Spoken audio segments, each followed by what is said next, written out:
Hello, Danny Arch here from Racing TV, looking ahead to the 2025 Cheltenham Festival, and this time we're previewing day 2. We kick off with race 1, which is the Turners Novices Hurdle, and I think the new Lion's going to take plenty of stopping here for Dan and Harry Skelton. He's been bought privately by owner JP McManus for a reportedly hefty sum, and he was deeply impressive when landing the Challow Hurdle on his latest start at Newbury. If you're looking for one at an each-way price, that could potentially be Potter's Charm for Nigel Twiston-Davis, who's got a decent record at the track, but I think the new Lion will get the better of his main market rival Final Demand.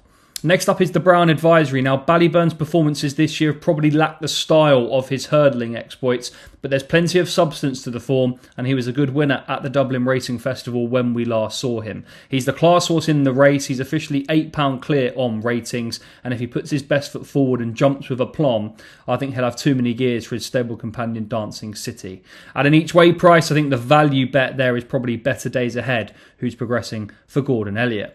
Next up is an ultra-competitive renewal of the Coral Cup. That's race 3 on your race card. And I like Comfort Zone here for Joseph O'Brien. He caught the eye when third at Leopardstown last time out, and I think there's scope for more improvement at around a double-figure odds. Cross country next, one of the more idiosyncratic races, and Stumptown makes appeal here. He's really enjoyed going to the cross country circuit of late. Keith Donoghue, who actually does a lot of hunting, so he's a perfect jockey to have on board for this sort of race. And I think the pair of them, despite having to shoulder top weight, do make plenty of appeal. A value bet in that would probably be the Joseph O'Brien trained Bustleton, who caught the eye when 6th to Stumptown when the pair met at Cheltenham earlier this season.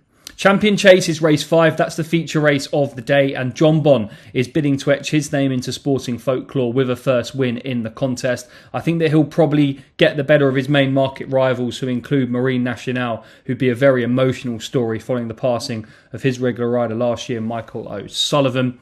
I think Liberty Hunter, each way perspective, could outrun those odds. I thought it was going to run in the Grand Annual later in the card. They've decided to reroute here.